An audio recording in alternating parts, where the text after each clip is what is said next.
Hello guys! Ang video na ito ay para sa mga OFW na 55 years old and above na at gusto nilang pataasin ang kanilang mga contribution para tumaas din ang kanilang mga benefits kapag sila ay mga senior citizens na. So kapag ang iyong range of compensation ay below 8,250, ang binabayaran mo ay 1,200 monthly. At gusto mo nang itaas ang iyong monthly contribution. Kung isa kang OFW, hindi ka kaagad pwedeng magtaas ng iyong range of contribution. Dapat isa-isa lang yearly. So at saka hindi ka dapat mag-skip ng bracket. Kung for example, 8,000 ka ngayon na monthly salary credit mo, doon ka lang pupunta sa 8,500 monthly. Hindi pwede na from 8,000 pupunta ka sa 11,500 na monthly salary credit. Ilang range na ang iyong binaktawan. Dapat isa-isa lang. Kung 8,000 ka, pupunta ka sa 8,500 at ang frequency lang nito ay once a year. Once in a calendar year, hindi ilang beses sa isang taon. Lalo na kung ikaw ay 55 years old na dahil ang iyong monthly salary credit ang basehan ng iyong benefits kapag ikaw ay magpe-pension na.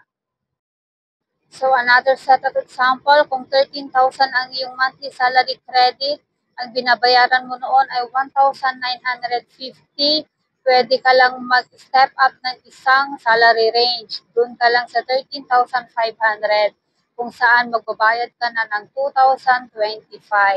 Dapat gawin mo lang ito once a year, hindi maraming beses sa isang taon. Once a year lang dapat mag-upgrade ng iyong monthly salary credit.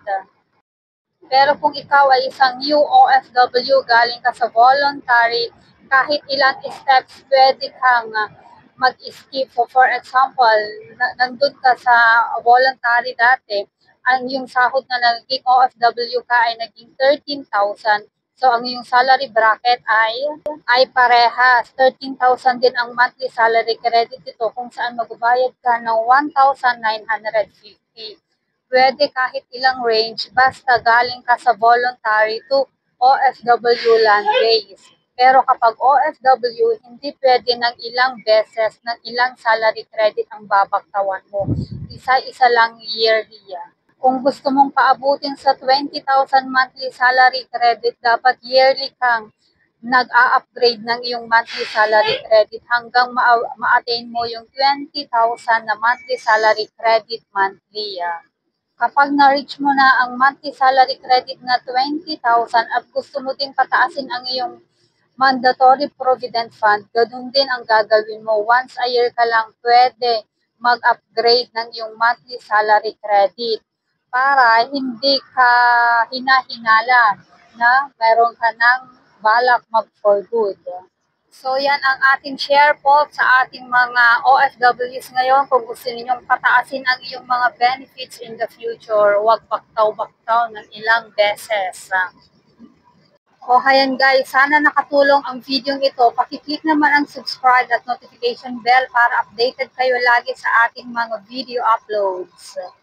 Ako'y naglalakad na for the sunlight. Hindi pwedeng laging nandoon sa loob. This is, ito ang paligid ko. Kahit mag-isang naglalakad. Dito na ako sa labas, nagre-recording kasi naririnig nila ako doon. Kapag naririnig nila ako, hindi na sila mag-view.